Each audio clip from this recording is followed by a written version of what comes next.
colleagues, and welcome to the March meeting of the Scrutiny and Performance Committee.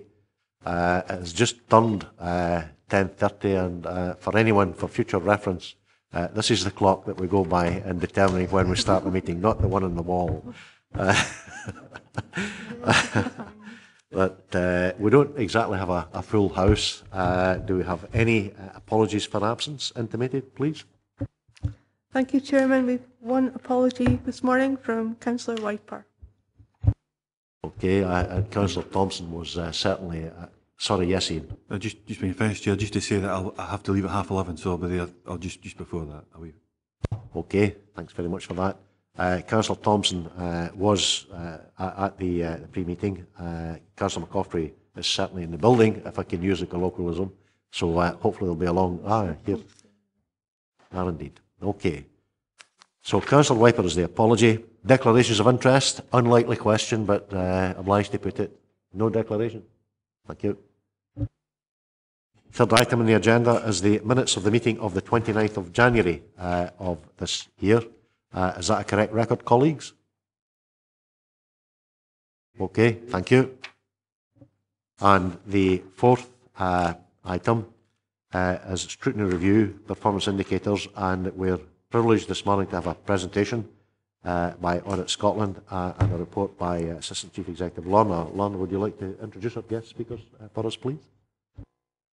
Thank you, Chair. Leslie McGiffin and Kirsty Ridder here from Audit Scotland. Leslie and Kirsty have been involved in the preparation and publication of Audit Scotland's recent publication on performance management, particularly in relation to elected members' involvement in performance management and reporting within local government. And following your own workshop, they agreed to come along today and present on that information and that report that was presented last year. Thank you. Just before I ask the presenters to commence there will be slides handed out to members at the conclusion of the meeting, and the slides will also be incorporated into the minutes. I think I'm correct in saying that. Okay. Would you like to take us away then, please? Good morning. Thank you, Councillor. Thank you, Lorna. It's a pleasure to be down here today and to present to you on a report, Managing Performance. Are you getting it right?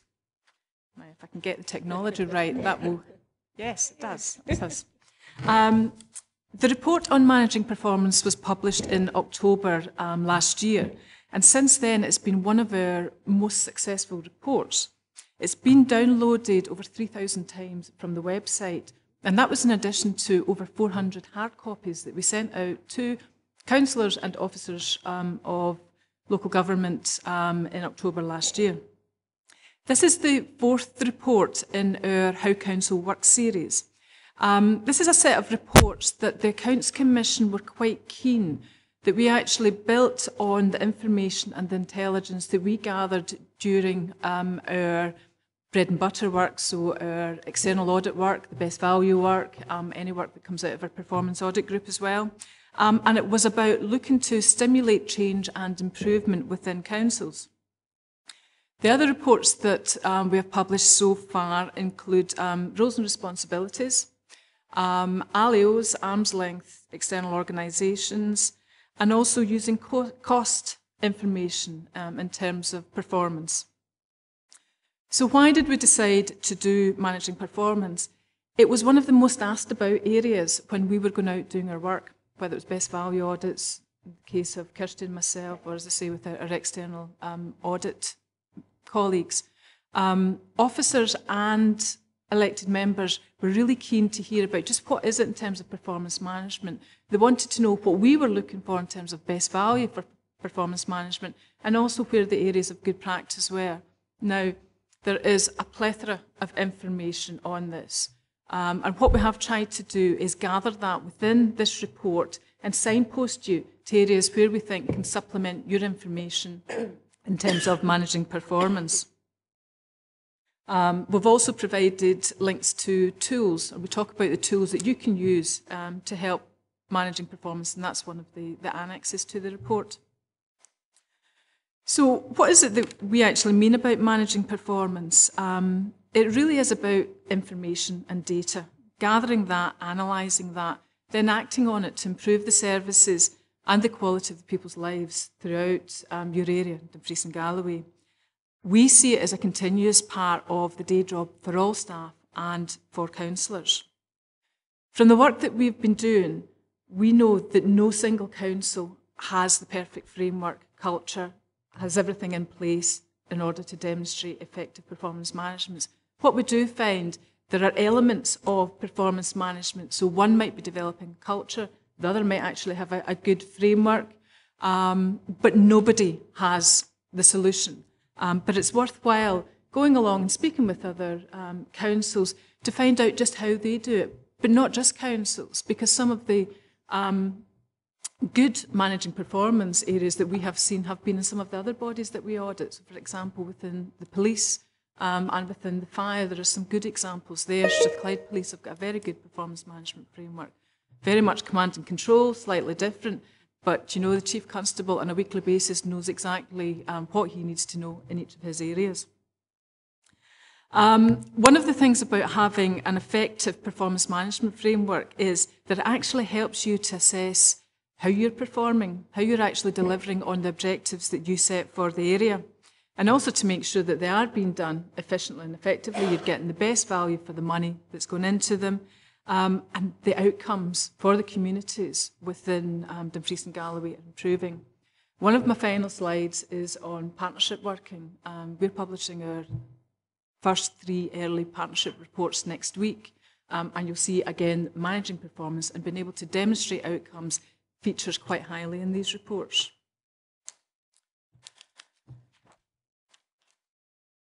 As councillors, you really have a pivotal role in managing performance. You're responsible for setting the direction and actually for scrutinising the performance of the council. Once you've got your priorities, now I know you've got, I think, your 6 objectives and 52 priorities, my homework on this one. It's up to you to get the information that you know will actually assure you that these priorities are being tackled in the way that you expect, they're being tackled timidly. It's in terms of the costs, that they are what you expected. Now that might be in terms of, might be a little bit more than you expected, might be a little bit less, but actually they are heading in the right direction. But it's not done in isolation. While you have a key role in this, it is done with officers of the council. But there's a hierarchy of information here that you need. As councillors, it's about having the strategic information that assures you that things are going the right way. The officers will have a much more operational view on performance, and that goes all the way down to individual performance plans. And I've got a slide later on talking about the golden thread, which everybody, and it highlights it quite well, where everybody fits into that. But what you need to be is clear about the information you need to assure yourself that your priorities are being met, and how often you want it. So it's really within your gift to do that. I don't think there is no one-size-fits-all here. There is no answer that you go to somewhere else and one of the other councils would say, this is how we're doing it and that's fine, it would fit here. It's what you want it to be type thing, what you feel more comfortable with in terms of the information and data. Now, it's not realistic or practical to report on all aspects of performance across a council. It is a massive organisation doing a massive number of things, but it's picking on these key priorities that you want to know a wee bit more information on. Officers working with them can help you get that information, get the right information at the right level and get it at the right time with you. So there really is a partnership approach here between councillors and officers of the council. One of the important areas for councillors is scrutinising that information that you get, constructively challenging the information that comes before you, again, to assure yourself that things are happening the way that you want to do. Now, that's not always going to be the case, but then that's where improvement planning kicks in, and separate plans can be established for that. But again, you still have that monitoring role in terms of scrutinising what's happening. It's happening at a pace that you expect it to have been done. Questioning is really important in all of this, and should be encouraged at all levels. Now, I understand that you have had training in questioning techniques. Training and development for elected members was something that it was a mixed bag across the piece in terms of the councils when we were looking at them. Some were doing it very well, others weren't, but actually we felt it was fundamental to managing performance more effectively is that elected members felt comfortable in their role by asking for this information and questioning it when it comes forward, and obviously done in a constructive manner with the officers involved. The other thing that I thought was quite important to highlight in terms of the role of councillors is that managing performance and scrutiny needs to take place in all forums throughout the council. So it's from the council itself, through your committees, to your subcommittees and meetings that you have. It's not the responsibility of one committee, because sometimes we have found within councils where it's kind of a, well, that's the scrutiny committee's role, that's fine, we don't have to think about that there. That's not the case within service committees as well. They have a function and a role, an important role, again, in questioning the information that comes forward. Turning paper and using electronics at the same time is not ideal. The next section I'd like to talk about, or aspect of performance management, is the culture. Now on the screen we've got our overriding judgment in terms of managing performance. Said before, it is everyone's business. We also highlight what an effective council will have and how it actually demonstrates a really good culture where the leaders, and that's councillors and senior officers, come together and are actively demonstrating good performance management and are communicating that through all levels of the organisation. Also highlighted in the screen, and you'll see this consistently through the presentation, questions for councillors. These are prompts for yourselves to think about, actually, do I understand the service that I am looking at the moment? Do I have enough information? And also, if you feel you need more training on that, it's being able to ask the officers for that, for their support in undertaking your role. Really fostering a good performance management culture is about having that shared common vision. And that was something we did find almost consistently across the councils. There really was a good vision about where the councils were going. That was help driven through the SOAs as well, working with their partners. But elected members and officers were working well together on that vision. It's then having a clear understanding about how everybody fits into the bigger picture. So what they can contribute towards those priorities, where they fit in it. And this goes back to the point that I made earlier in terms of everyone's got a responsibility in terms of managing performance. Nobody can say, it's not part of my job description, it's not my job, I don't have to do it. It is about the collective whole of the council taking this on board. Performance reporting is an important aspect of developing that culture. Again, that's at all levels, so it's where, as councillors, you'll consider performance reports at meetings, committees. Senior managers will consider it at corporate management team. Heads of service will consider it within their own service meetings, down to one-to-one meetings with staff when they have performance appraisal reviews. You have a system of that in place. And everybody understands where they fit into the organisation. And again, the golden thread, we can see that quite clearly throughout the organisation. These are the type of things that we're looking for when we come into an organisation in terms of what is the culture like? Do they have these things embedded? Are they working throughout the organisation? So it's not just within one department, but actually all departments are undertaking a similar approach. And it's obviously important to recognise good performance, but also where there's not so good performance, because that's where you can improve on things. Setting high standards is really quite important, but it's about realistic about what can be achieved within particular time spans that you have set for things. I mentioned communication earlier. Communication is key to having a really good managing performance culture. Staff are kept up to date. It's used across the piece, so it's on notice boards, intranets, email. People start talking about managing performance then, that it is their responsibility. They understand kind of where they fit into the organisation. Moving on to the next key area, which is about developing a performance management framework. Frameworks don't have to be all singing, all dancing, electronic systems. And one of the difficulties that we've found in some councils is that They've focused on identifying an electronic tool that they think will give them the framework, that will give them the culture, and they'll be managing performance, and that'll be fine. It doesn't always work like that. I think the electronic tools are there to help you once you have your framework in place, so you're quite clear about where your plans fit in, how you're reporting, when are you reporting, and then that is aided through an electronic system. Because there are some really good systems out there that we've seen them used well.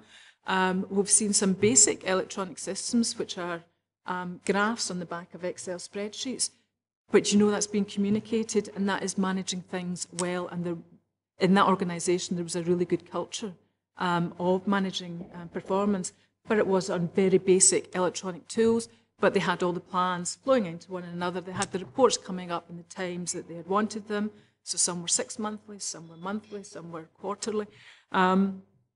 So I think that was one of the big things for ourselves through the best value reports that came out. It's like, you don't necessarily need an all singing, all dancing. Now, I think you've got Covalent, which is one of the really good systems that we have seen it working well, but it's only one aspect of a framework, and I don't think I can stress that enough. What we're looking for in terms of the key features of an effective performance management system is that it's a corporate framework that's in place and it's working. So all departments are following a similar approach. You've got your departmental plans that flows from the single outcome agreement priorities through your corporate priorities, down into service plans and individual plans. And it's quite clear how everything fits into one another. It's relevant information that flows through the system.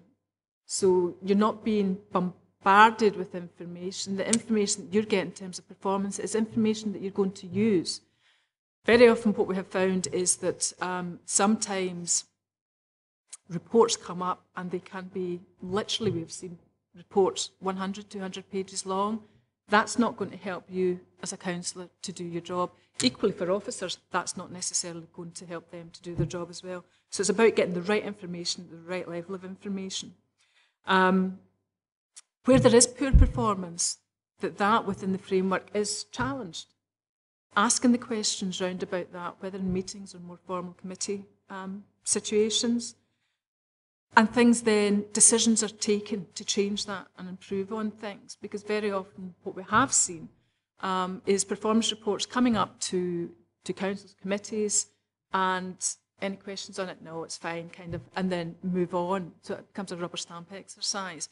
A lot of that has been in the past because there's been such a wealth of information within it, but actually trying to get the nugget of something that could help you understand a wee bit more about what's happening was really difficult. So that's one thing, again, that we're trying to encourage councils to think about. You don't need hundreds and hundreds of indicators and targets. You just need what it is that can help you make the decisions and assure yourself that things are working right. In terms of taking the framework to the next stage, the improvement actions, that just follows a similar path. So you're actually monitoring, you're measuring them, identify what it is you want to know about them. They're being monitored and you're scrutinising them.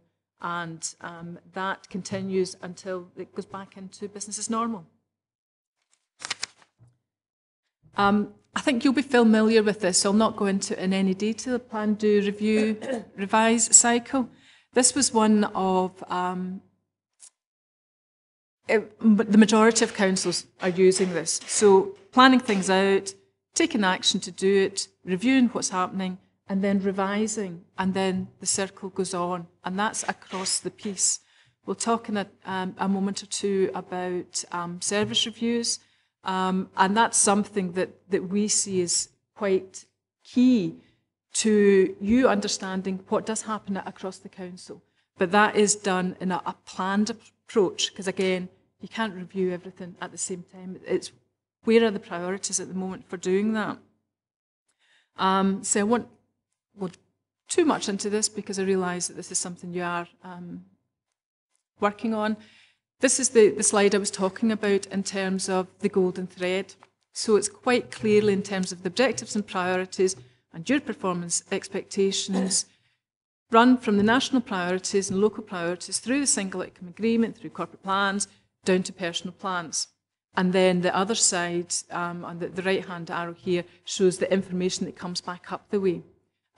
So teams will be looking at the performance of individuals and how they are achieving their targets from that. Services will do the same, departments. So again, an iterative cycle here between setting objectives, all levels, and then getting the information to make sure that things are going as you would expect them to. Good performance measures. I realise this is a key part of the evidence session this morning. Identifying good performance measures makes your life so much easier. Now, the measures, obviously, we've spoken about, should reflect the priorities you've set for the council. That gives you a picture of where the council is at any point in time or a particular service.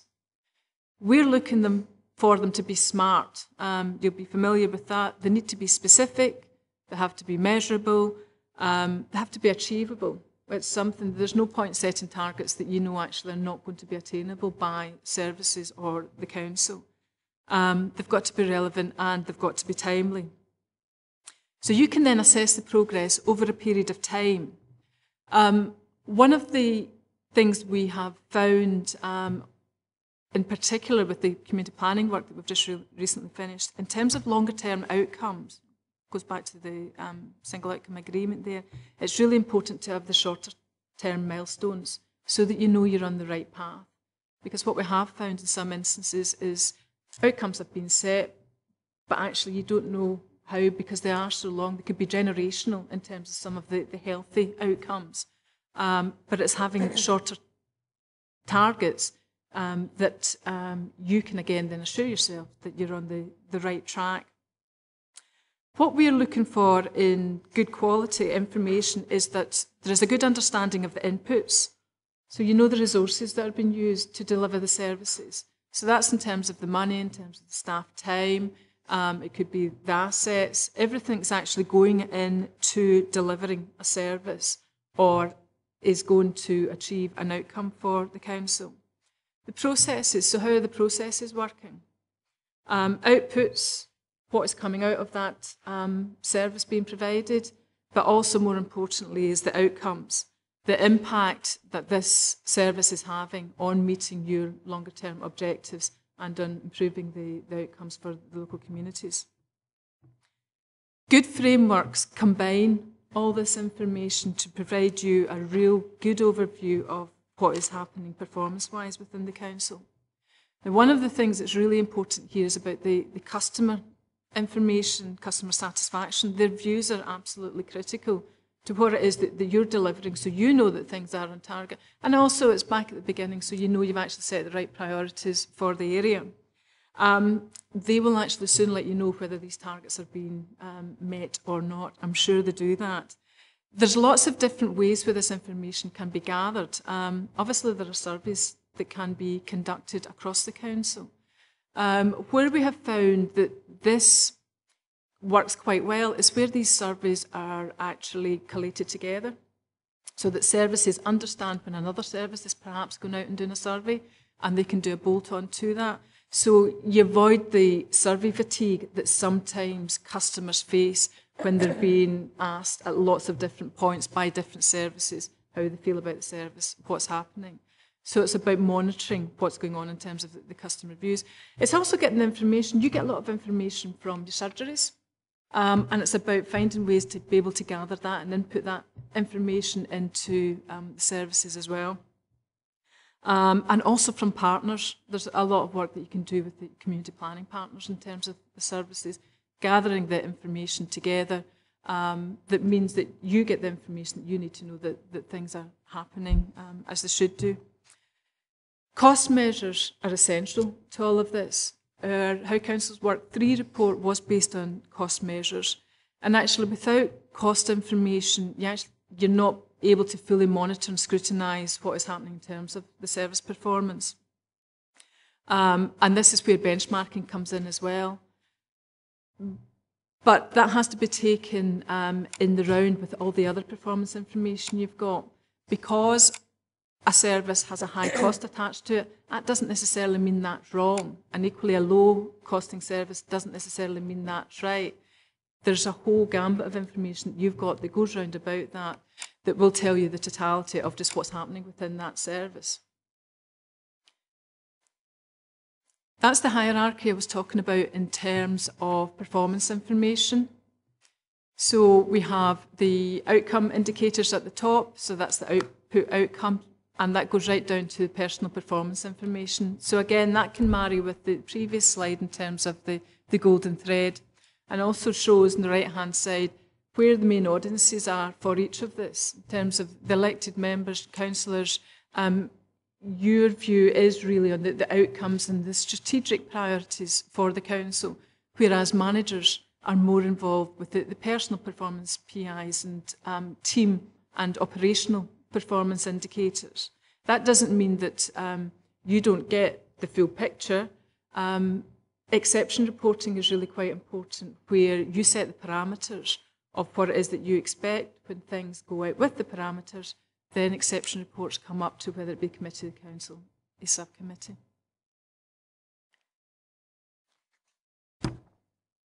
In terms of using performance information, spoken about the need for good quality information. Good quality performance reports means that you've got those core measures that what you want, what you've identified with officers is important to you. How often you get that, I mentioned before, is entirely up to yourselves. It's what makes you feel comfortable that you know things are happening. Some indicators, it may well be annually that they'll actually change and that will give you a full picture of what's going on, but you might be able to get information on a quarterly basis. It's unlikely you would get down to monthly indicators, but there may well be some of the improvement work that you do that you feel that's appropriate, that you want to know that things are working towards the objective that you set for them. What in Audit Scotland we would promote is limiting the number of performance measures that's coming up in any reports. You don't want to, you don't need to, you don't have the time to delve into pages and pages of performance reports. You just need the high-level indicators that at a glance you can look and say, yeah, okay, I see things are working okay here, or I need a wee bit more information on that, and you've got access to that information. The trend within performance measures is really quite important. So you can measure how things were performing last year against where performance looks like it's going at the moment, so the trajectory of performance as well, and whether that is going to achieve the objectives that you've set. It should be accessible. Some of the better performance reports we see, it's charts, they're visual, you use RAG status, so red, amber and green again, so that attracts you, draws your attention to the areas where you need to be making some decisions on, where things can perhaps improve, or where targets need to be perhaps readjusted for whatever reason. Getting 90% or 95% all the time in something without actually thinking, well, how can we do this slightly different? So the good performance indicators, you still need to have a weathered eye to them, something that you can consider for efficiencies in the future, but really it is having a look at what information visually can show you. We in Audit Scotland have developed a dashboard approach now where all our performance information for our groups is on an A3 sheet of paper, and that contains quite a wealth of information, but we can dig behind that if we need some more information on it. The reports themselves, where there are issues, there should be information that actually explains what's happening. So there may well have been, I'm sure the winter will have caused some issues here and set off some of the targets. That information is readily available for you. Again, it's not screed of information, it's the key points that you need to know in terms of where the service is and what it's doing at the moment. This is just some more detailed questions for councils which come out of the report. You'll obviously get it in a copy of the presentation when it's circulated. Self-evaluation is really quite important. I mean, performance information helps you identify where improvement is needed. But one of the things that we are looking for in Audit Scotland is that there's a cycle of improvement activity, so that all services over a period of time are subject to self-evaluation. looking at benchmarking, comparing, and benchmarking is about comparing internally as well as externally, because actually it surprises us at times that the good practice that can go on within a council that's not necessarily readily shared with other services. So it's about making sure that you gather that information as well as the external benchmarking on it. It's got to be rigorous and it's got to be challenging, as is all the information that you get to. And in terms of the culture, it's got to be done honestly, transparently. It is about improving the council and moving things forward. External audit can help support you in terms of that independent check, but this is something for the council. This is your response to performance and how it operates throughout the council. And finally, partnership working. Performance management is really important in performance in partnership working. The reports that are going to be published on Wednesday will identify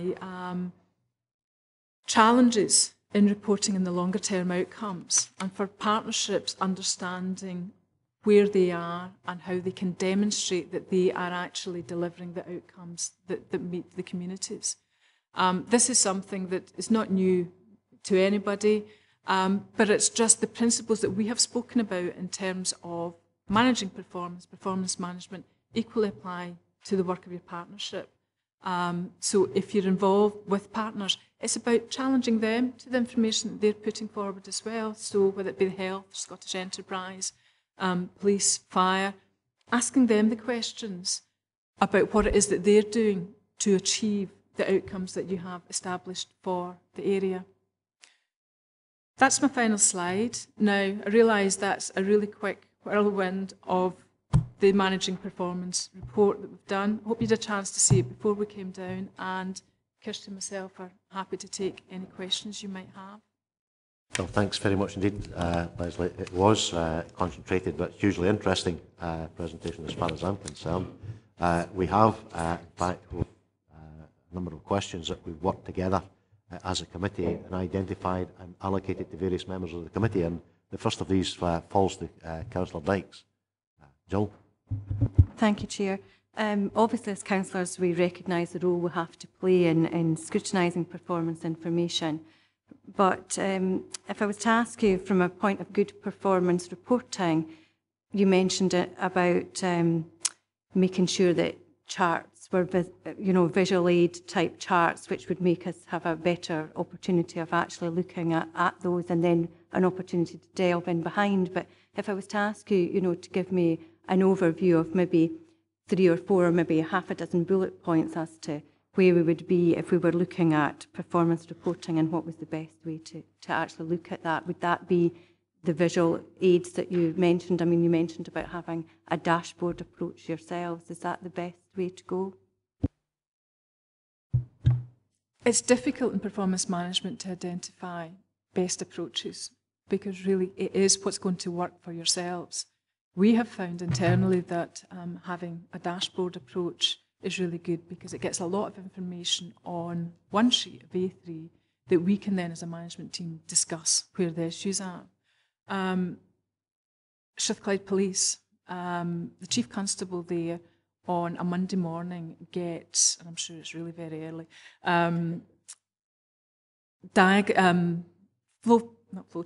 charts of, he's got 7 indicators that what he needs to know, what's happening over the previous week within his divisions. Information that's quite clear that he can then go and have a chat with the commander, the local commander, to find out what's happened. That works perfectly well for him. It works perfectly well for the organisation. Equally, some people are much more comfortable having a whole pile of information that they can wade through. I think it is something, I'm sorry that I'm kind of giving you everything here in terms of reporting. It is something I think that you have to work through yourselves as councillors.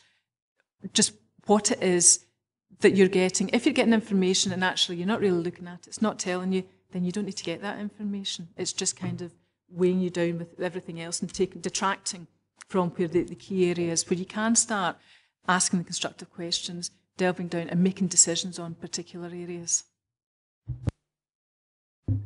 Yes, I mean, obviously we do actually have visual charts that we get at the moment in part of our performance, and I do feel that that allows us an opportunity to actually ask some constructive questions in the back of that. So I think that answers my question, so thank you very much for that.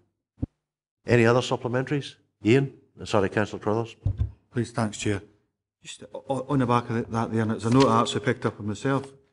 There must be a line where there's too much you ask for too much information, you're actually getting into operational matters. And where is that line? Have you got any guidance as far as that's concerned? Because sometimes you really want to get into stuff so you can drill in, but just sometimes it can be too deep. So just some guidance on that, please.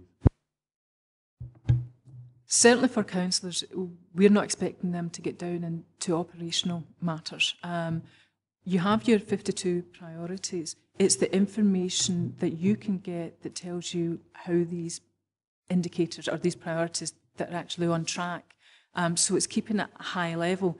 Again, there is no direct guidance saying, well, if you do this, then that's right, that's the strategic level, and this is going into operational level. I think within the 52 priorities, there will be indicators that actually things are just progressing. There's no particular issues. You don't need to get that information all the time. So it is just getting the high-level indicators and thinking about what it is in terms of the priorities that's important for you to know, as opposed to what the managers will know. It's not to say that if that goes wrong, that manager won't feed that up through the chain and you will know about it, but only where it's going to have quite a substantial impact within a particular area, within a particular priority. A lot of the work that goes on within the management side of things, that's fine, that's their day job. So again, there is no right or no wrong answer to this. It's just having the information that is certainly at a high enough level that kind of stops you getting down into that operational day-to-day work. A supplementary, Councillor Ferguson. Thanks very much. As you know, with a sort of dual role between scrutinising in committees, for example, and then within our own wards, and we do get some information passed down to through area committee. So how do we balance this out, the individual councillor role with the more corporate councillor role? Have we any guidance on that?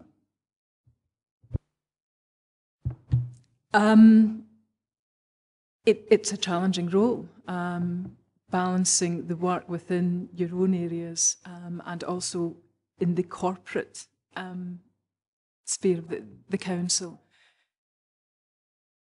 It's what's appropriate for the forum where you are. There will be challenges come up from time to time. We have seen them in other councils where someone's sitting on an education committee, the education committee strategically, a school has to close within an area forum. That elected member then has some challenges because they're obviously supporting that side. The guidance that we have is that within the appropriate forum, you have an appropriate role to play. Causland Improvement Service, I know, have been doing some work within this area as well, and I would signpost you into particularly the Improvement Service. They've been providing a number of guides that will help you undertake that role. And the next question is Councillor Thompson. Ed? This council's got a 6-monthly performance reporting cycle, and that goes to area and service committees. Could you tell me how that compares with other councils? That doesn't sound dissimilar from other councils, but some do more frequent reporting, some do less frequent reporting. But 6 monthly is probably about right because it is sufficient information for things to have changed and to have moved in the right direction, but also it's not too long that you actually can't change things if you have to. So it's not like some of the services where councils have an annual reporting cycle that a year has gone by and actually if you'd had 6 monthly reporting you could have been in earlier. But no, I mean it's not dissimilar to what others do, not just councils but in other organisations as well. So you would actually consider a 6-monthly cycle quite a good cycle then? there are benefits for a 6-monthly cycle.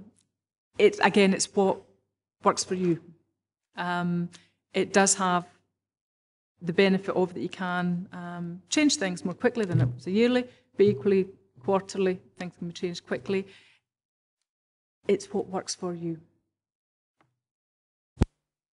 If there's no other questions on that point, I'll move on to the third question, which is falls to Councillor Hislop, Leader of the Council. Ivan.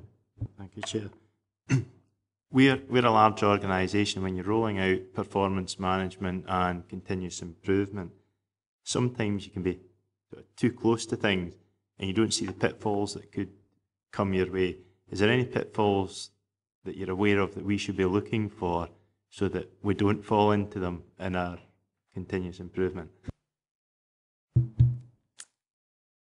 In terms of continuous improvement and undertaking your service review programme, it's making sure that you've got a consistent approach and you have a cycle to what it is you do. So there is a plan going forward, you know, that all services are going to be covered, and there's a consistent approach undertaken. You can get, there's a plethora of information out there in terms of services and benchmarking. Officers will be working through that with you, and it's about identifying where are the nuggets of information that help support you understanding just how that service is performance. But again, there is no right and wrong answer to this. Managing performance is very much an art, not a science. As someone who's never had any particular leaning towards the scientific aspects of life, I find that really reassuring, Leslie. Anyway, any supplementals on the back of that? No? The next question then is Councillor McCutcheon. Marion, please. Thank you, Chair. We recognise that everyone in an organisation has a role to play in managing performance. What are the benefits in this involvement? Developing a really robust culture, which is supported by a good performance management framework. If you crack that as an organisation, then managing performance is not a mistake. It's something that everybody does. Everybody has a role to play, and it's important that everybody understands they do have that role to play, and in playing that role, the impact that they're having. So it's about the communication, keeping these flows open, and finding different ways to communicate with people so that everybody feels part of the culture. We really feel it is quite an important aspect of managing performance. It's quite a challenging one to get everybody on board, but certainly we are of the opinion that everybody has a role to play on that. Any supplementary to that, Leader? How do you get people who are maybe shy of the idea of change in the culture to actually come on board? I remember sitting in here in an interview for a senior officer, and one of the candidates says there's three kinds of people. There are those who embrace change, there are those who need encouraged to change, and there are those that you sack. I'll just say the person didn't get the job, but I don't know if that was something that influenced them. But how do you actually make sure that people at any level are keen to actually come on board? I think there are various ways. I mean, we've spoken about communication involving team meetings so that people feel part of things. You'll always get the cynic. Try being an auditor, because that's just how we are. And managing change is really difficult for a lot of people. Some people absolutely embrace it and go forward, and others are terrified of it. So it's keeping those communication channels open so that they know there is not, I mean, what's the worst thing that's going to happen? Okay, well, they might be sacked, maybe not, but do you know, that just doesn't happen. It's about where there are good examples of performance, highlighting that, talking about it.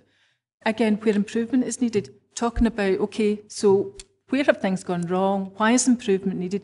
What can we do? Getting them involved in it so that they start to feel part of it. And hopefully, personalities are people's personalities, and you might not change that, but at least if they can see and understand where they fit in and how things are working, I think that will take you certainly a step forward.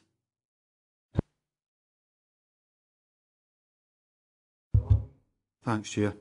You touched on this in your presentation, but as councillors, we like to see trend information over a period of time. However, We also have a plan, do, review and revise cycle. How can we ensure that we don't find ourselves in a situation where all performance information is new and therefore we don't have trend information for analysis? There will be instances where you will have new information. I don't think you can get away from that. But in terms of the plan, do, review, revise cycle, where you are revising something, you do have that trend information because that's how it was before. You might be revising a target, but you still have the trend information from what has happened in the past. And it's just having, I suppose, a weathered eye on how things have progressed, what you have done, what decisions you have taken to change things, and then monitoring against that. So I don't think you'll get to a position where everything's going to be new and that you don't actually have that trend information. But where you don't have trend information, it's about looking at the other avenues of information. So it's about benchmarking that internally, externally. It's about looking to the wider, and again, not just within councils, you can look to other organisations, how they have achieved these things. But ultimately, new service, it may well be new information, but actually a lot of the processes that you go through within in a council, where it might be a new service, it's the same process. So you might be able to get the trend information from another similar service, similar process, but it's a little bit different. But you know that, and that's information that you can, when you're looking at the trend data, have a mind to in terms of if you need to make any decisions based on what's in front of you. Sorry? Just how important do you think trend data is then? I mean, we've come across a couple of circumstances where the trend data hasn't been there. It's the same service, it's been there for a lot of years, but it's only now we're starting to get into that level of information. So how important do you think trend information is? I think trend information is really important. It's information that you've got. You know how things have been progressing. You know where you can then focus on the future based on what you know from the past. So where services, where they may, in the winter weather that we've been having, where that has caused particular issues, you know if you're going to start heading into that again, that actually you expect to see something slightly different. So without trend information, it's difficult to have a robust way of evaluating what's happening.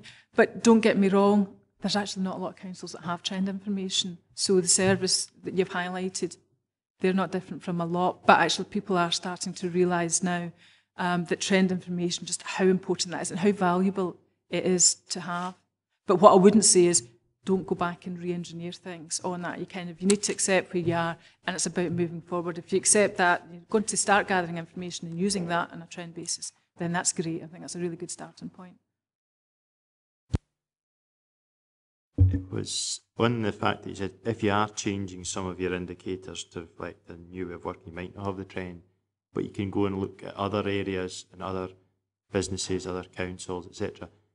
How can you guarantee that the benchmarking they do is exactly the same as what you're asking to be done? Because I think there are occasions where slight nuances mean that it may mean that, but it's recorded in a different way. You're always going to face these challenges, but it's knowing what these nuances are.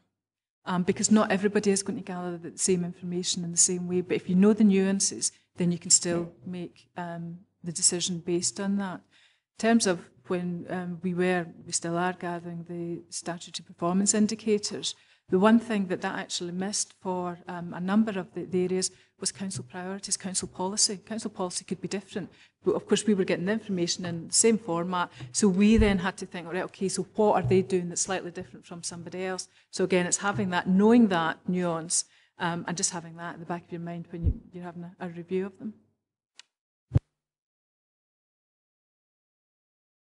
Okay, the next questioner is Councillor Ferguson. Thank you, Chair. You pretty much answered most of it in your presentation. It was actually about the use of surveys and things. But just building the back of that, then I'd like to ask you, how do we fit in the customer need or want into the plan, do, revise, review, revise setup, without actually bombarding them with surveys and the like. How do we take that on board? What I have seen in a council environment was where they actually, one of the corporate services had an overview of all the surveys that were being undertaken by that council, and they actually had a database of consultation activity. So they could see at any point in time where consultations were taking place. Everybody could, because it was part of the intranet. So services that were then thinking about going out to ask customers could say, well, actually, planning are doing a big survey on a particular area. They might only need 2 or 3 questions bolted onto that survey, but they could do that. So there's something there that you can actually collate the information a little bit better, and you can take that to the next level with the partners as well, within the partnership, so that there becomes, there's a really good overview in terms of all the consultation activity. Because we do see it often in terms of consultation fatigue. You get the questionnaires coming through, the response rates are getting really low. If you get that, then it's just not working. You're not going to get the information as well. So I think there's a few things you can do there, but having the overview and understanding what it is that you're asking and asking questions that you want the answers to and minimising what it is so they're not getting 2 sides of A4 in terms of questions and you're only actually going to use half of them. It's about making sure that they're asking the right questions up front. Yeah, but building on what you said, I picked up particularly I'm interested in the partnership because the new integration process is kicking in. So do we have examples where that's actually been working and how successful has it been? Kind of difficult at the moment because the reports are not published yet to actually comment on this. But in terms of our best value work, it's a challenging area just now in terms of gathering it. But it's an area that people recognise now and are actually starting to think about. And I would expect over the next year, 18 months, we'll see much more of this joint surveys being conducted and also about using information that's already available. Certainly we do see partnerships doing that. So household surveys are much more partnership based than they were previously where councils would have run with them. So there are elements of it happening. Next question falls to you, Vice Chair, Councillor McClung. Thanks, Chair.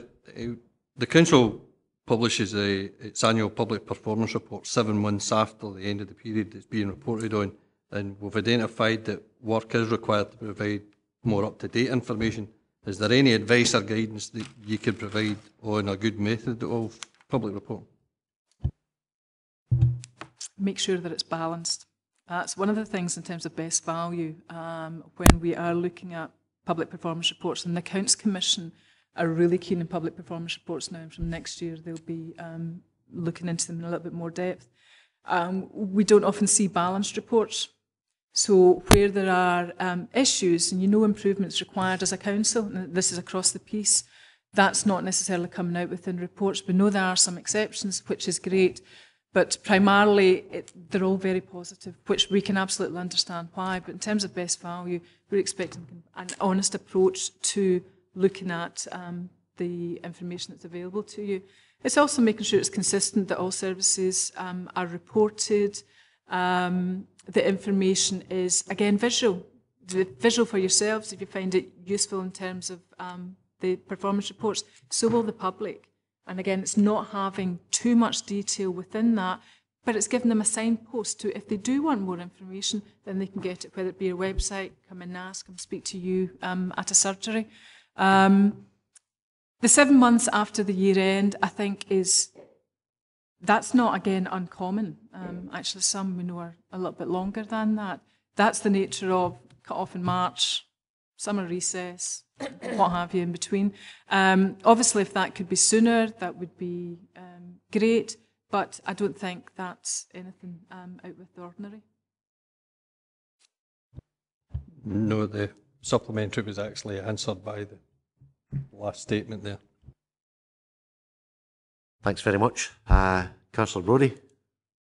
Thanks, Chair. Like all other authorities in Scotland, we're facing a sustained period of savage cutbacks, and it's led to a significant drop in our number of employees. at a time when we're asked to do more with less, how can we ensure that we've got the time for performance management and that we're able to maintain and improve performance management?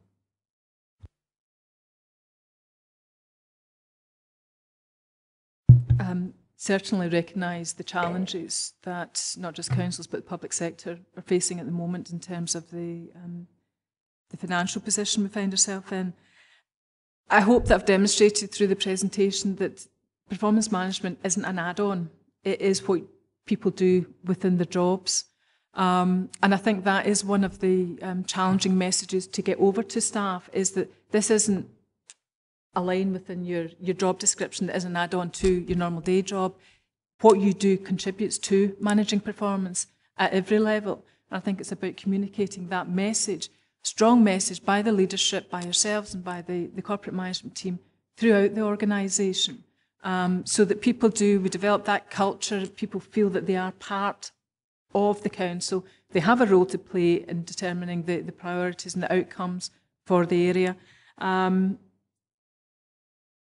And for yourselves, it's ensuring that doing what you do, you scrutinise, you ask the right questions, you challenge. Again, it's having that extra piece of information. You know things are difficult, you know things are challenging, but that's where it's really important that you make sure that things are happening as you would expect them to happen. Hope that answers the question. If there's no supplementaries in that question, Councillor McCaughey, do you have any questions or any comments that you wish to add to what has been put forward so far? Okay, thanks very much, Tom. I would like perhaps to raise an issue with you, Leslie, and it was to an extent, on the basis of your response earlier on when you were alluding to the fact that we have 52 priorities. Maybe I'm not trying to put words into your mouth, I hasten to add, but do you feel that that's a realistic number, or do you feel, perhaps as some of us do, that it's an excessive number? I'm trying to be as diplomatic as I possibly can without putting you on the spot. And I will attempt to be diplomatic back. You have your six main priorities, and then the 52 priorities. It's for you as elected members. Is that enough? Sorry to put it back on to you, but if you feel that that is giving you the information that you need to know, there's information that supports that over the year, that you're getting it at the right time, then that's fine. If you think that it's too much, or if you find that a lot of these priorities, you're getting information, there is no change, there's nothing to add on them, then that doesn't have to be monitored at the same level. Detailed. So I think once you've got, it's establishing the corporate priorities and then your supplementary 52, once you've got that, it's working with that, and then over a period of time, you'll know what works best for you. Anyone wish to pick up on that point? No, I'm not flogging it, as I say.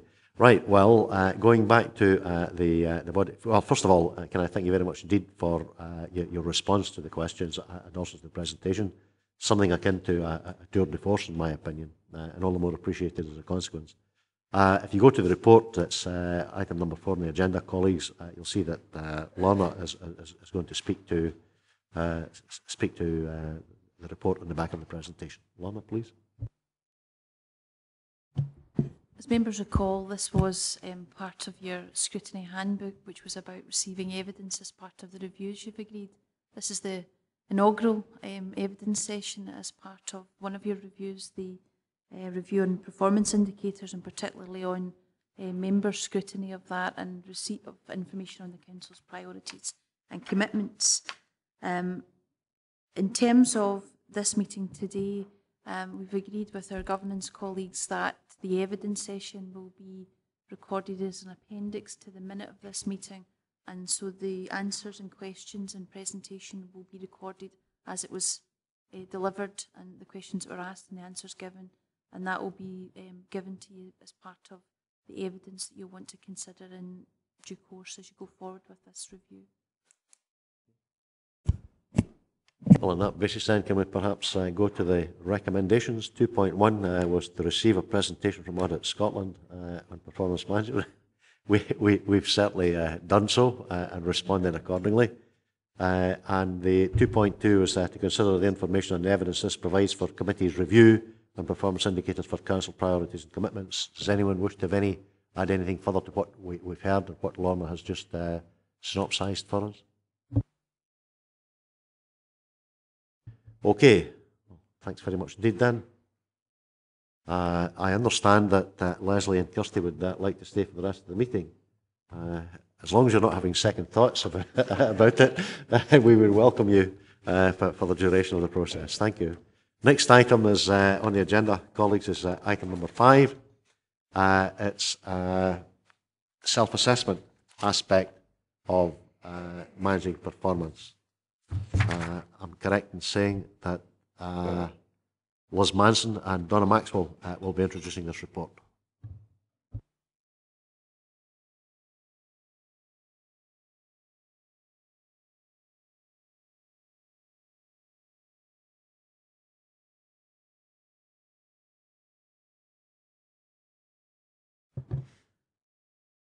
Sorry folks, I'm quite new to this, so a wee bit of a glitch there.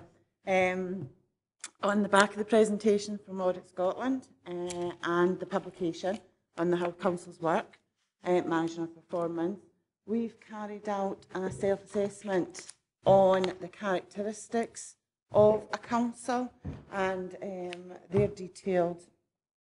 What pages are we? Sorry.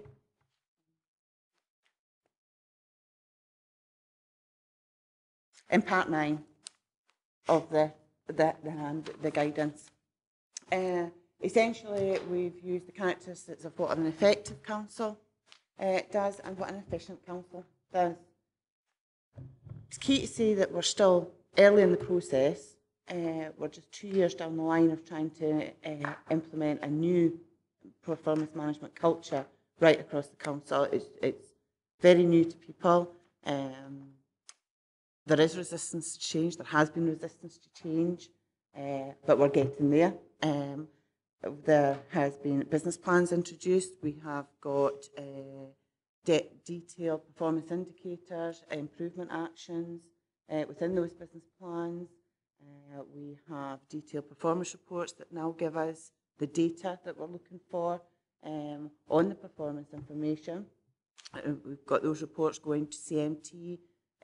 They go to all service committees, they come to yourselves, and they are discussed at DNT levels, at department management team levels.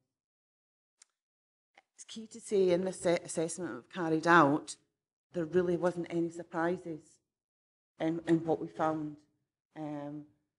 We've pulled together an action plan on what we have identified that we need to develop going forward, and one of the key areas of that is like how we use our benchmarking information. We have already we identify that we aren't good at using our benchmarking information within our performance reports. We do benchmarking, but it's not visible within those reports. So that's probably the key message that came out of the assessment. But other than that, it was everything that we were anticipating, and we already had it on the radar.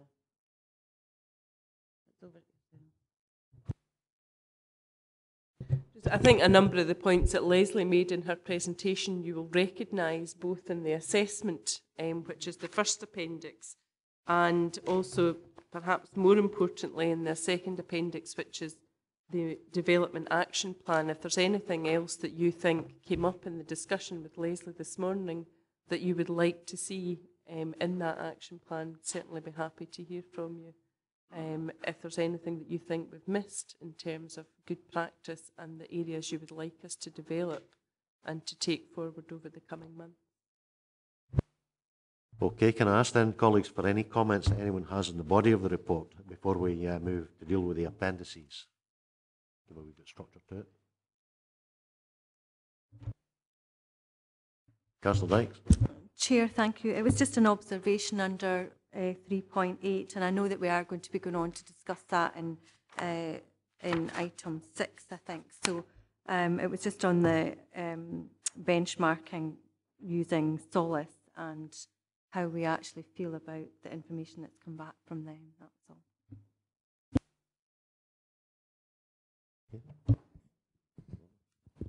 The information was received up until Thursday last week when it was published, so we're going through that work just now with individual services. It's fair to say there's an awful lot of information there, and it's not the easiest to read if you've been on the website for the improvement service. I think in the next item we need to discuss with this committee about what you'd like to receive at the next committee in terms of that information. But I think, are we happy with it?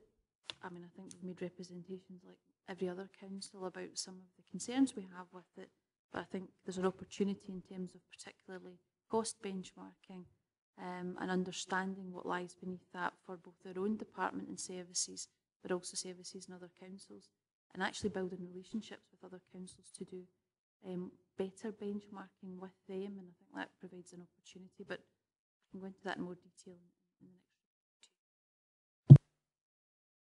I'm happy with that. I mean, I want to discuss it further, but happy to do it under the next report. Thanks very much indeed. No one else with any other issues they want to raise in the body of the report before we move to Appendix 1? I'll take silence as signifying assent then, and we'll move on to Appendix 1.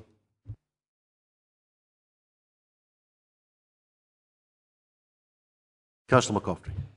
Thanks, Chairman. If we go to Appendix 1, it's page 14, which is actually the second page on the appendix. Top of the page, Dumfries and Galloway Council agreed 6 priorities which link directly with the agreed priority single outcome agreement, 52 commitments. I think in terms of 6 priorities, that's something that there's unanimity across all the political groups in the council about. That is not a problem. So when you come to the 52 commitments, the 52 commitments are, of course, the 52 commitments that are shared by the 2 political groups that form the administration. They're not necessarily viewpoint of any other individual or any other political group within the council. Well, I'm not clear about these 52 commitments. Have they actually been broken down to priorities within the particular departments, particularly education, social work, etc.? So I have heard about the 52 commitments, and it sounds like a good deed for every week of the year, but I've never actually seen them put into practice in any particular committee. So I think if we're going to have these 52 commitments, they better be outlined somewhere, and we better see how departments are performing against those commitments. I get the thrust of your comments, Tom. Yeah. Firstly, just to reassure you that the 52 commitments were agreed by a meeting of full council. I recognise that perhaps there wasn't unanimity, but there certainly was a majority. So they are formally the council's 6 priorities and 52 commitments. And perhaps Donna could give you some detail about how we are making sure that the performance reports to you are based on these 6 priorities and 52 commitments. We've done some mapping from our service business plans to map performance information directly to the 52 commitments. That work's still ongoing. We've done the initial mapping of it. We are about to send that out to get services to agree that that's just exactly where their performance information lies. We might have it totally wrong. So we need to just get that agreement. And once we've got that agreement, the plan is to actually produce performance reports that will evidence the 52 commitments. So you will be able to get, now whether that is that it will go direct to service committees or service committees still receive the performance reports on the business plans, and the actual commitment report goes to yourselves or full council, or how we want to take that forward, that'll be a discussion for you to make. I think you'd like to come back, Tom, would you? Far be it from me to offer guidance to the administration, but if I was a member of the administration, as I have been in the past, I would certainly want to know that the 52 commitments the administration gave to the public are being carried out. You've only got another 3 years left. As a member of the opposition, I'm quite happy if they're no, because that's something I can use against you come the next election. So I think that for you guys in administration, they're your commitments. I think you'd better see how they're doing.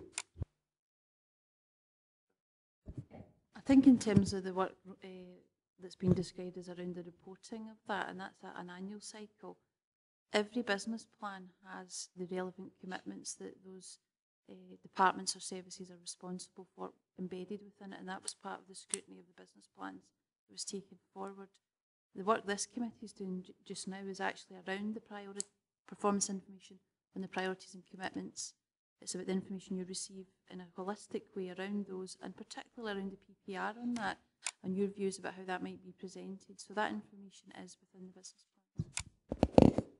plan. Councillor Dykes. Thank you. I mean, I'm clear that it is within the business plans and that was agreed. However, I do think from a reporting point of view, it would probably be very useful for those to be reported along with performance reports to probably the service committees. I mean, I would have thought that would be in the right and appropriate way forward. Okay. Anyone, any other comments on Appendix 1? Marion. Sorry, Councillor McCutcheon, my apologies. That's okay. This might be somebody else's question. I'm about to steal, but never mind. Appendix 1, the first box, where you need to improve. The embedding performance management is in work in progress. What further work do you feel is needed?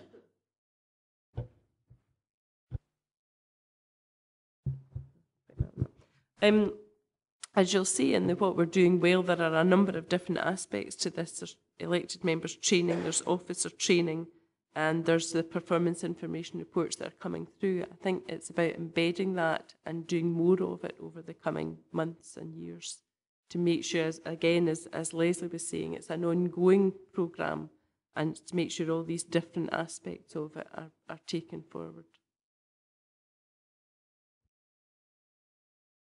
Leader? It's on page 15, encourage scrutiny and challenge from councillors.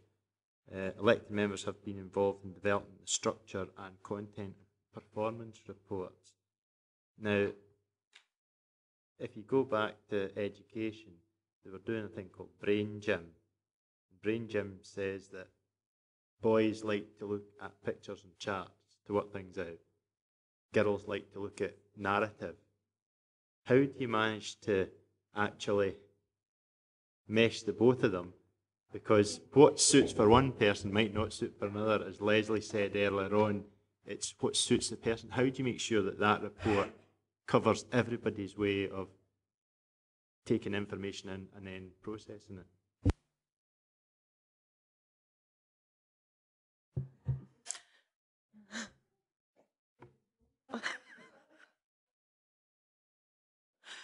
I think through the work that we're going to be doing in the review going forward, this committee is going to be looking at is looking at various examples and getting the consensus from members as to what one suits your needs best.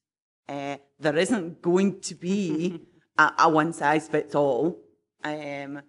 However, I'm pretty confident that through consultation with yourselves, we will be able to come up with what exactly it is that you're looking for. I mean, the performance reports that we have got in place at the moment, we have been using them now for coming up for 2 years. And yes, they have highlighted areas where we need to improve on them. And we've always got to start somewhere. So it will always be an ongoing process. And we always take on board any feedback from members. We did have a session earlier this year where we got a lot of feedback from members specifically on the reports. That work's still there and it will form part of the review going forward. Do you want to come back in before I bring Councillor Wright? No? Okay, Councillor Wright. Thank you, Chair. I think a number of service committees and area committees has been brought to our attention about some of the indicators and the fact that we could really do with a bit of narrative to go along with the indicators that are actually there. So I think both the pictures and the writing would be very good.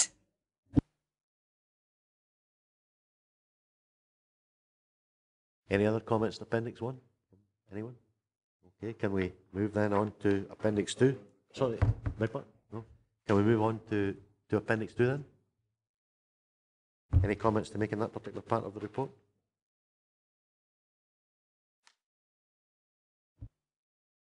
Councillor Ferguson. Yeah, page 19, performance management culture. It's actually got developed councillor and officer self-evaluation tool. We need critical friends, I think, is the modern thing here. So could we now move that time date forward by March 2014, which seems an awful long time into administration, for it to even complete what the self-evaluation tool is going to be, then train us how to use it, and then time after that we're going to be heading towards 2015, more than halfway through the administration. The self-evaluation tool that the Council agreed about 2 years ago was the Public Sector Improvement Framework, and that's a toolkit that was developed in partnership with the Improvement Service and Quality Scotland. We actually have a cadre of officers trained in that, and they're actually going through a 3-year review, and those reviews are reflected in business plans, the cycle of those, and if it's helpful following from this, a report back to this committee about progress on that and some more information about that, but it is something we already conduct. Would you find that helpful? Yeah, but what I'm trying to find out is, I'm needing a critical friend here who's got to feed back to me my performance in the meantime, and that process isn't there right now. In terms of individual elected members, there is support through CPD for that reference, so I can speak to you privately on that. It's okay. May to now is quite a long time, you know, last May. Councillor Dykes. Thank you, Chair. Again, just under performance reporting and benchmarking on page 19, and particularly round about SOLACE, but the fact that we're going to be discussing it on the next report, but I do think it's important. I mean, I know we're participating in the SOLACE benchmarking groups at the moment, but we need to be able to feed in from all councils who are within one particular family in that group, so that we actually get comparative, meaningful information across all councils that are in that particular family, because I believe they've grouped like-for-like councils together as families, but some of the information that may go out to the public actually doesn't portray meaningful, joined-up thinking when we're looking at the proper benchmarking. So I do think it's important that we recognise it there. You're obviously not to be denied, so we'll pick that up and develop it in the next item on the agenda. Anyone, nor should you be. Anyone, sorry, Councillor Ferguson. Yeah, still on page 19. I've not got past there yet, Chair. It's the third development of partnership performance reporting. Now, I'm aware that there are indicators, but how will we report it back to the wider council? Not just those who are on the partnership board, for example. And certainly the council's contribution to the single outcome agreement, the indicators that we're responsible for are again embedded into business plans. So you get that information through your business plans. But yes, if the council did want to see an overview of the single outcome agreement, for example, and all the partners, we could certainly build that into the partnership performance management arrangements. Can I come back on that, Chair? By all means. Yeah, I appreciate the thing about the single outcome agreement, but that's a long-term plan, or a longish-term plan. I'm actually talking about the integration of health and social care, for example, where it will impact on other departments, it will impact on every ward member's individual ward. So how can we get that information, that progress information, out to the ward members, and more especially the people in the wards? I think in relation to integration, it will be for the council to decide what information it wants, both in terms of existing council services, but also health services, and looking at the model where elected members have a really strong involvement in health and social care integration at a local level will be a critical element of bringing forward integration within Dumfries and Galloway. So performance information and also scrutiny of that, particularly at an area and ward level, will be key to that. And I think that's one of the key elements of any integration development that comes forward. Leader? I think it's the last box in Appendix 2 at the top of page 20. It says develop a timetable of regular internal audit. Now, I think I've been made aware that we already have a plan for this year's internal audit to go through Is this additional work that will be needing to be timetabled in? Is it refocusing the current work to pick this up? Where would those reports be going, and will they actually be going to service committees so that they can see the performance management work through the service committee as well? The discussion we'd had with internal audit colleague was about throughout this coming year about us identifying what internal audit reports would be useful, and I think we're certainly expecting that to come up through your scrutiny review, and then that would form part of the report to the Audit and Risk Committee about their forward work programme for the year. Okay, if no one else has any other comments on Appendix 2, can we move to Appendix 3, which, if my understanding is correct, highlights the range and quality of the benchmarking services across the Council. Anyone, any comments they wish to make in that regard? Councillor Ferguson? Yeah, I could do with some information here actually on the actual cost and effectiveness of some of the benchmarking accreditation approval bodies. Because often, and I'm being very careful what I say here, it's a case of their own kind, looking at their own kind, and not really independent. And I'm just wondering here if there's a scrutiny in the actual cost of this accreditation, and if it's actually best value.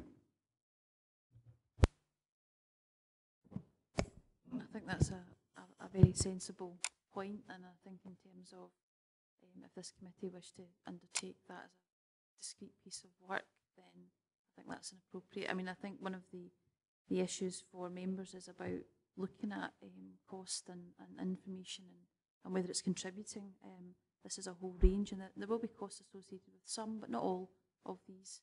And we can at least produce a report back to members, perhaps not for the next committee, but the one after, setting out the costs associated with this information, and you can determine from that what you want to do following that. Would that be acceptable, colleagues? Sorry, Tom? Yeah, I mean, I think some of these are professional institutes, which in terms of staff, it's good for their personal development that they get that professional qualification and they're recognised for that within their profession. And I do know that some of these professional organisations do hold training sessions, particularly in changes in legislation, that kind of thing. So there may be no good things for us to judge by, but they're part of the personal development of some of the staff, I would think.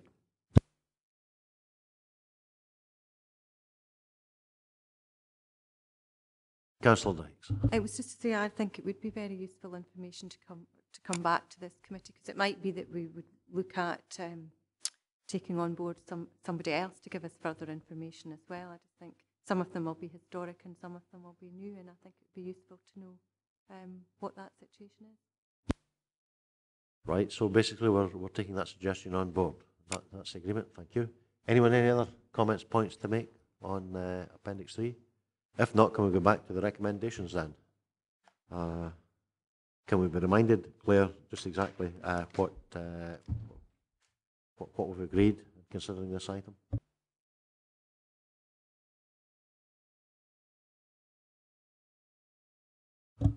Thank you, Chairman. I've obviously got the note of the additional report to come back to this committee in undertaking looking at the costs of accreditation and approval bodies with a report back to the July committee. And I do have a summary of the points that you've gone through as you've looked at Appendix 1 and Appendix 2 that I'll make sure is reflected in the minute. Right, can we move on then to item number 6? And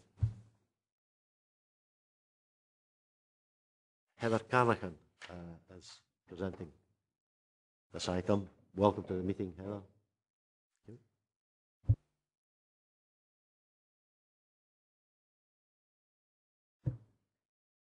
Thank you. I appreciate from the last item that we're looking to have some discussion on this item, so I'll not take too long just to highlight some key points from the report so that we can actually have the discussion that you're looking to have. Just really, the report provides an update on the benchmarking project to date and the process that's been undertaken to get us to this point. Just important to note that at the time of writing the report, the information that's now publicly available wasn't available to us. It came after writing, so the purpose of the report really was on the process and what we do and how we do it within the council. And as we mentioned at the last item, we will be planning in the way that we usually do with SPIs to bring forward the actual information for you to look at and scrutinise in that format, so we can have that discussion just next. What's happened to date is that the project's been running for a couple of years. There's been representatives across Scotland working on it, and the final suite of benchmarking indicators were published. And I think key points really to note are that the data that's been published and the format it is a starting point. It's really no more than that at this point. It is about benchmarking for improvement, and it's designed to help councils ask the right questions to understand their performance and how they can actually improve. So really that's where we are. The suite of indicators, the improvement service are still going to be working with councils through SOLACE and COSLA to actually review those to make sure that they have got them right and they are fit for purpose, they're pointing us in the right direction. The improvement service have advised us that that review is actually happening between April and June time, and will be obviously involved in that and have an opportunity to take forward some of our concerns around the indicators and feed into that. So that's essentially the update in terms of how we've got to this point. Happy to take any questions and comments. Thanks very much, Heather. Councillor McCaughey.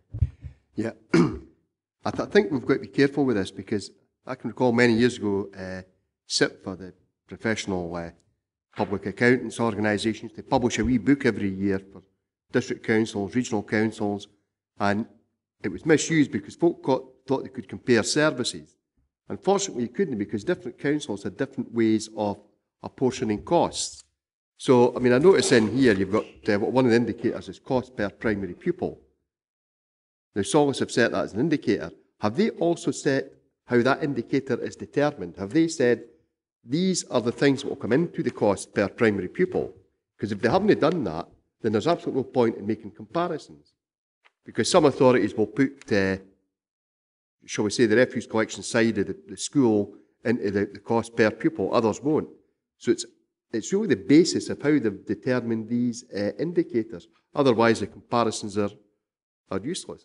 I mean, you can measure customer satisfaction. That's quite easy. If 90% of folks say they're happy with a library service, that doesn't matter what authority it is. That's measurable. That's understandable.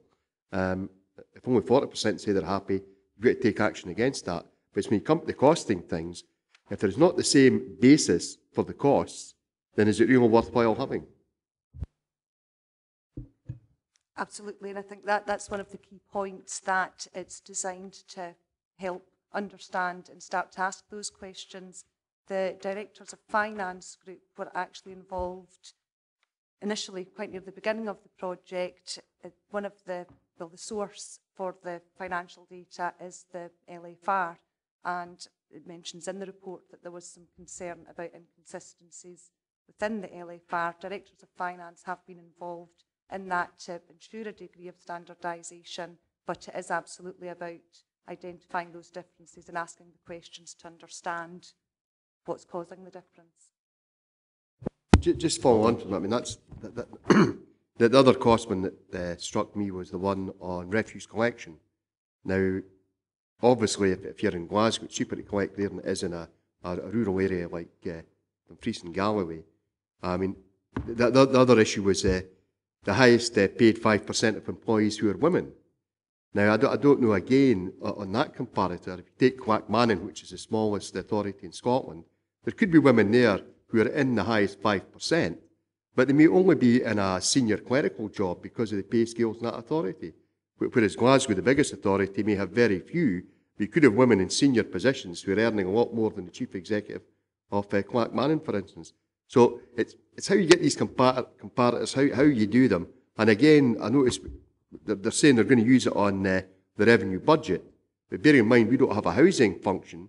Therefore, our revenue budget, if you analyse the budget of the Housing Association, Local Housing Association, our revenue budget's £40 million light because we don't have that housing function. So are we really comparing like with like?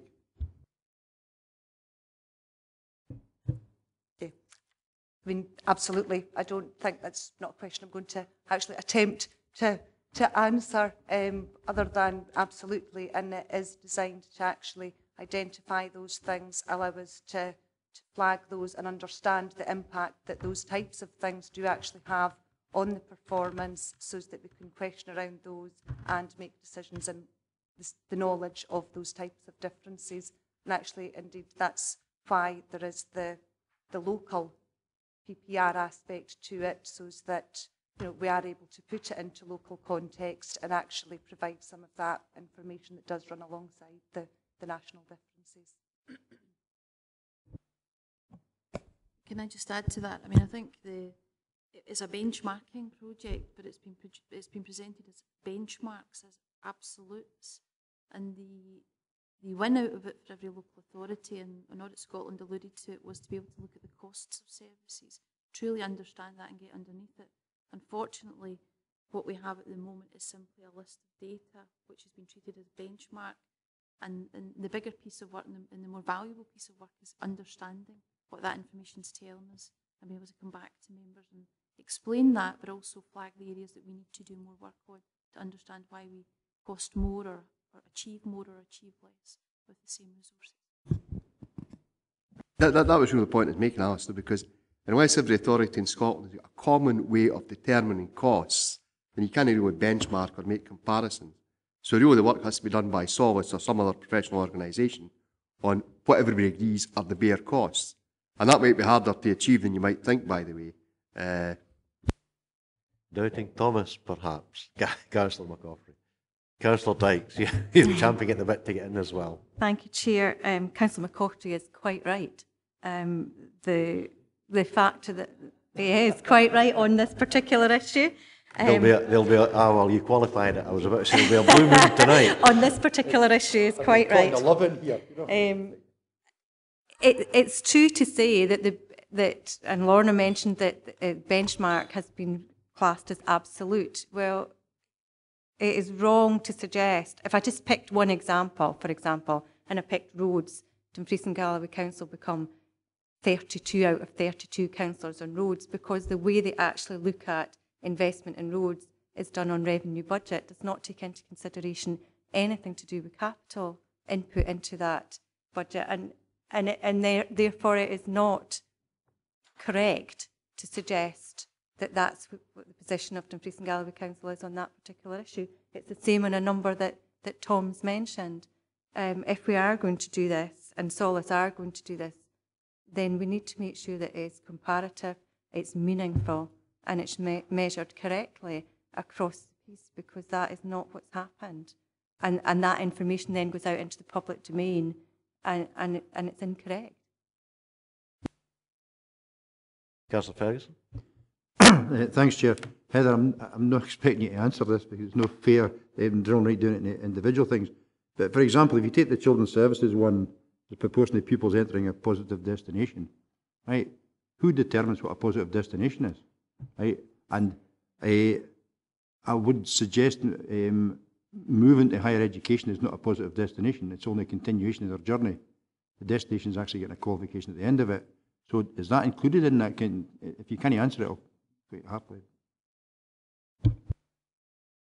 There is actually, for each of the indicators, there are set definitions, which I haven't brought them with me, or I would actually just answer that question and tell you definitely what it was. But for each indicator, there are standard definitions, to ensure that positive destinations are set across the piece.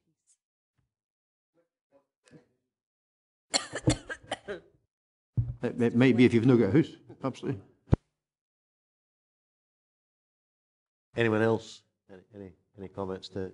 Sorry, just to back that, Chair, before Jill comes in, if you don't mind, where can we access that? Is it online? The standard definitions, yes. Sorry, I meant to actually say in the introduction to the report, as part of the information that was passed out to elected members, there was a COSLA briefing that was sent to all elected members by COSLA, and our communications team actually sent out just some local information that gave links to our performance website, and you can actually link through to the Improvement Service website that's got all that information. The definitions are there, and we can also make those available in an easier way for you. Go and send me a link, Heather, would you? Thanks. Sure, that'll be arranged. Councillor Dyke. Thank you, Chair. It was just on the previous report, Lorna suggested that we were going to make some representation about the information that had come forward from SOLACE, and I just want to know what that representation is, basically. I just thought you could give me some more information on that under this particular item as to exactly what your plans are.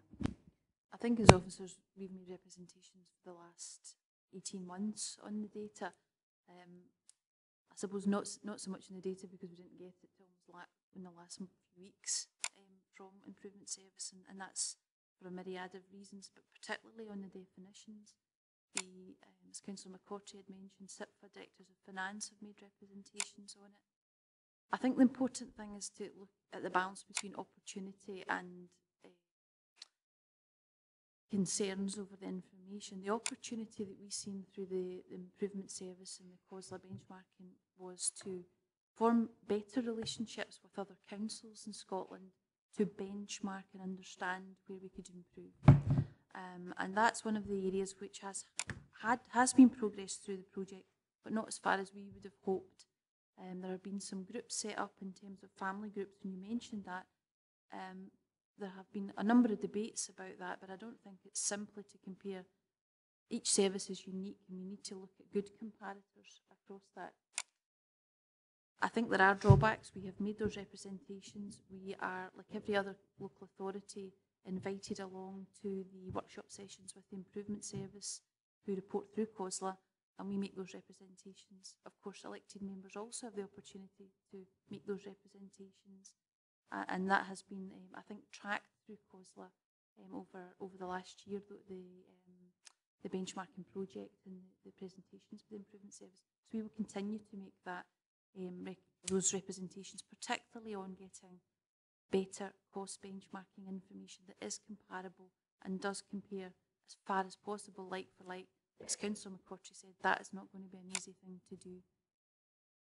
I suspect, Councillor Dykes, that both Councillor McCarthy and yourself would support, and I would agree entirely with you, support this committee taking a stance on this issue. As you know, we've heard Lorna say that officers have already made representations. I think it would be perfectly legitimate and justified, in fact, for this committee to make similar representations from an elected member perspective. And you can make these as robust as you like, as far as I'm concerned, because I think there are things that need to be said over this. Well, do you want to come back in, Jill, and then Tom, and then Andy? I really just wanted to ask one other question. There are 32 councils in Scotland. Are all 32 participating through this SOLACE reporting scheme? Yes. Councillor McCarthy? Yeah, just to make sure any benchmarking is pertinent. I mean, we saw it with KPIs, that some of the stuff there, total waste of time, wasting officers' time compiling. I think the daftest one was the arsonist charter with the fire brigade, where their target for deliberate house fires was 30. I know we got 20, So if you're a miscreant out there in the street and you see that, oh, wait a minute, the council's not hitting its target of 30 house fires, better go and set fire to another 10. So, there's certain things there that you just don't have. Let's make sure we don't leave ourselves open to compiling statistics for the sake of doing it, which at the end of the day don't mean anything. Councillor Dykes, I get the feeling that we're now at the stage to submit a motion.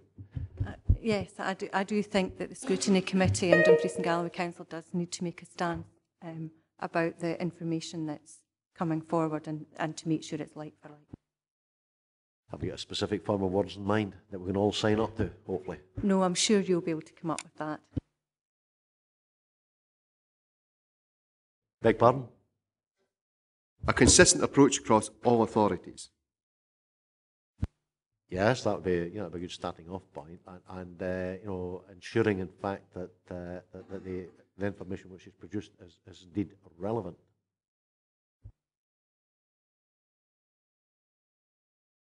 Any further? Sorry, you want?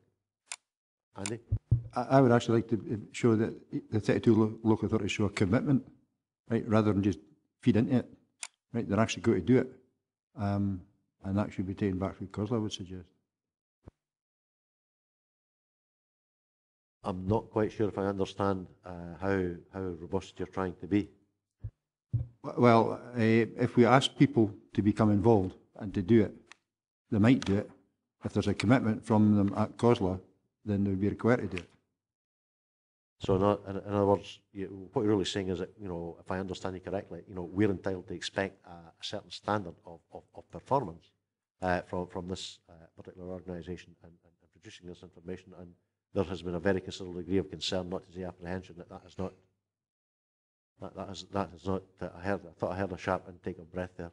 That has not thus far been demonstrated. Would that be a fair comment? I don't want to be to go over the score. I think it's you've got to keep a balanced perspective. Joel, you want back in? I think under 3.11 it stipulates that well, it says here that we're to be split into family groups to carry out benchmarking and share best practice. So if we have been split into family groups, I'm not 100% certain which groups those would be for Dumfries and Galloway Council, which other councils would be within that family group. But if we are in family groups, then we need to use the same mechanisms within those groups to actually be able to benchmark against. I think there's been a rush to the top in terms of publication from the Improvement Service. As I said before, I think it's really important that we participate, and as I understand through COSLA, COSLA supports this exercise, and this is a function, and all 32 authorities are contributing to this.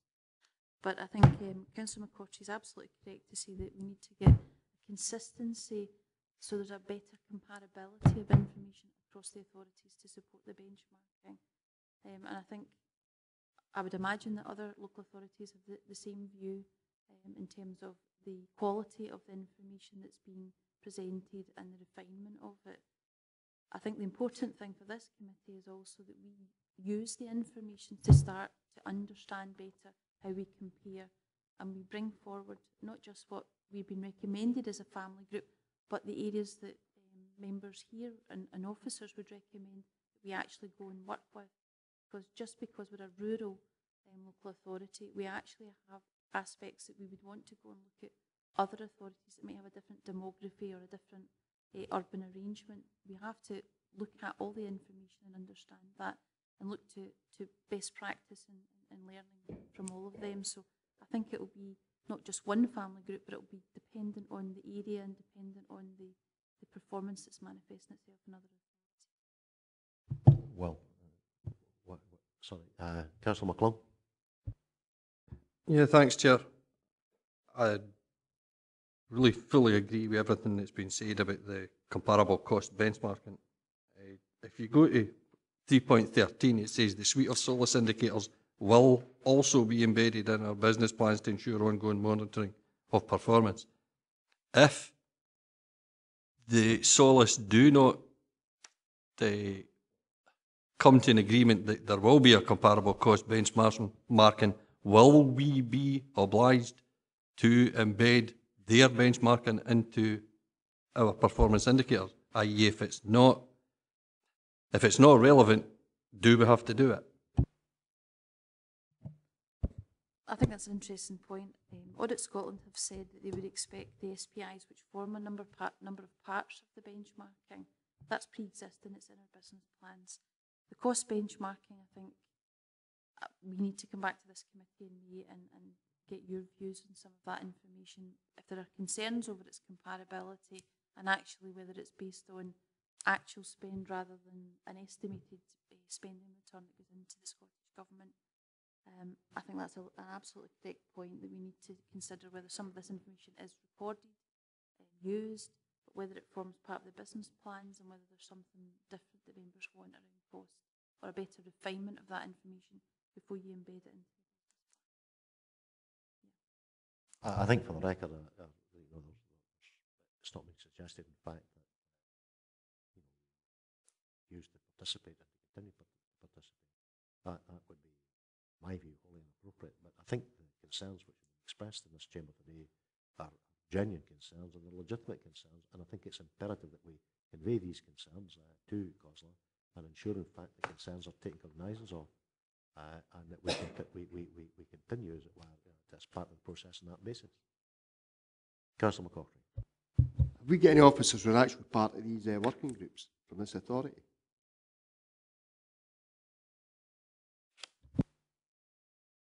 In terms of working group, like the SOLACE benchmarking group, myself, an officer from finance and a member from the communications team have been over the last year attending the workshops and making strong representations, it's fair to say, in terms of what's being proposed. You know, we have been attending and have been vocal in raising the different concerns. We've engaged with CMT a few times, and we actually do, you know, go out about and speak to services about what's happening as well, and we have been taking back and voicing the concerns. Please. I mean, obviously Heather's heard some of the concerns we've had today and hopefully she'll take them back. I mean, the one that concerns me again is the gross cost of waste collection per premise. Now, we cover more mileage than some other authorities, and I don't know, that's probably a statistician, we need to work it out, whether you don't just put gross cost of waste collection per premise, but you put per mile after that, if that would be a way of getting a more true indicator. Again, the fact we haven't got a housing department, because I can recall when housing separated, if you looked at a lot of the staff who worked in the backroom service, with finance, personnel, legal, we didn't lose a lot of them, you know, because a lot of costs of housing were absorbed in the central core, if you like. It's fair to say that since housing separated, a wee bit of empire building being gone in there, they've got directors of finance, whatever else, which probably wasn't necessary. But I just wonder if other authorities, if you look at the cost of some services, they might be underpinned, by the way, because they've still got a housing department. And although they do tend to allocate costs, I'm not so sure they're done on a proper costing basis or just on a pro rata basis per head of staff, as we used to do. What we allocate to the housing department in terms of backroom costs bore no resemblance to the actual service they consumed, and that's probably the case in other authorities as well.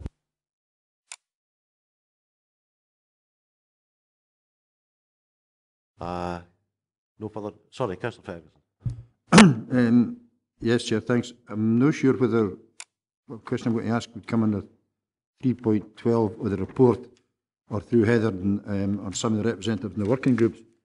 But it's been a pet hate of mine for a long time, is this the corporate 6 report on sickness absence per employee, which has a huge propensity to be misleading. If we have a big number of part-time staff, it's not taken as a percentage of their working time, it's actually taken as a number of days. So if you've got somebody who's in a 3-day-a-week contract, misses 1 day, that's obviously, you know the maths, it's a third of their working week. Whereas if you're 1 day off a 5-day-a-week person, it's a totally different calculation. So that's totally misleading all the time. So I'm actually wondering whether we could actually get that looked at, or if you want to keep it there, add one in that actually give a percentage of the contracted time. Yeah, I think you're absolutely correct, Andy. With the information that we collect on sickness absence not only reflects the SPI, but also indicators that members asked for other information, and we're still developing that even since the last P&R committee, where members were asking for information on median and information around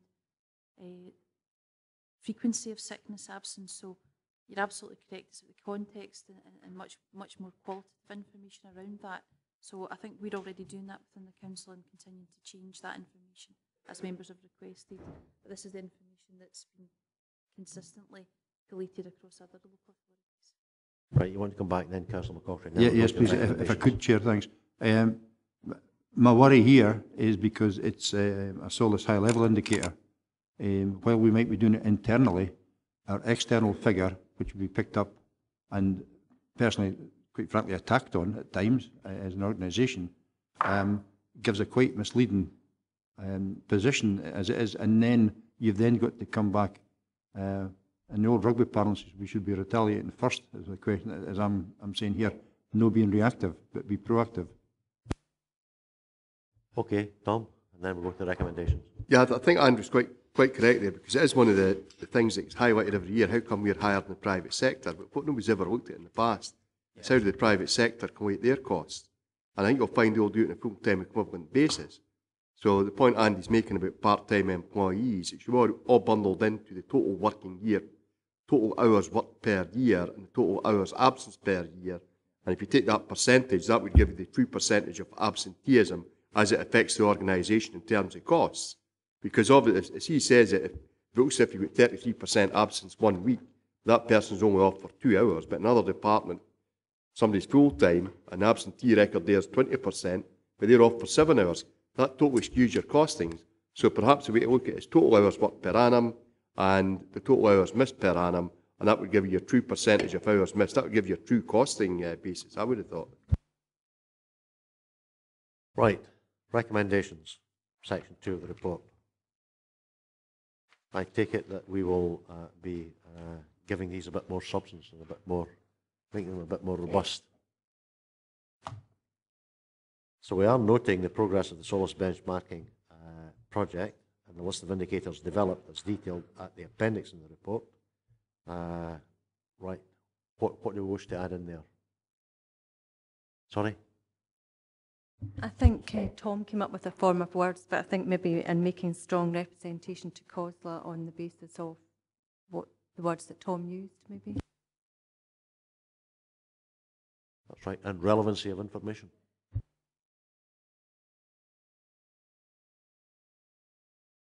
Uh, 2.2 is historic, as far as I'm concerned, so I really think we can drop that off the end of the table. Yes, Councillor. And sorry, and just on 3.1.3 that Councillor McClung brought up, where we said indicators will also be embedded in our business plans, could we maybe change the word will to may? So that once we get further information back, is that possible? Yeah, no reason why not. It may be that members note that the Accounts Commission direction requires us to collate and report on these on an annual basis, and we'll consider how and when these are embedded into the business. Is that acceptable? Thanks very much indeed. The last item on the agenda, item number 7, is scrutiny reviews. It's the actions and the next steps, and it's Donna Mounds who's presenting this report. Hi, thank you. I think most of the detail that you need to look at are actually in the appendices to the report, and picks up on the activity and the discussions we had at the workshop on the 13th of February. There's just a couple of things that I want to point out in each of the appendices for you before taking any questions. On Appendix 1, which is about the performance indicators and council priorities review, we have completed a number of the actions that were agreed. The one that is still in progress is the visits to other authorities. We've had responses from the majority of the councils now. 2 of them, Angus and Stirling, are saying it's not good time for them. They have their own internal reviews, and one actually has a full restructuring of the council there. So while they would like to help us, that's not really possible for them at the moment. The other ones, we are negotiating the dates with them and double-checking them against the council diary to ensure that there aren't any major clashes for yourselves. So we are aiming to confirm those dates and get them into your diaries in the next week or so, hopefully in the next week. I think in the next Appendix 2, about the training and development review, the activity that in the main that I would like to draw your attention to is we have a workshop in your calendar already for the 18th of April at 2 o'clock, and we're proposing to double that up with a visit to your first visit, certainly first visit for this review, to the Corporate Development Unit and Garrick, and to actually hold your meeting there at the end of the visit, if you're in agreement to that. And the final Appendix 3 about the procurement workshop, we're making arrangements for your external presentation, expert witnesses to come for July, and at that point as well, you'll also have a presentation from the Council's Procurement and Commission Officer. So they're the main 3 activities that I want to draw your attention to. Thanks. Thanks very much, Donna. Colleagues, any comments to make on the proposed next steps? You know, as said in the report, they're outlining the 3 appendices, and Donna's just spoken to them. Basically acceptable? Okay. Right. So they're reviewed, they're agreed, and we'll proceed as records. Don't look so surprised, Donna. You're getting an easy ride.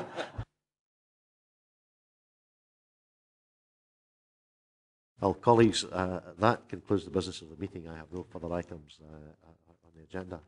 I would thank you all for your attendance, and more importantly, as always, for your input and your performance. Thank you.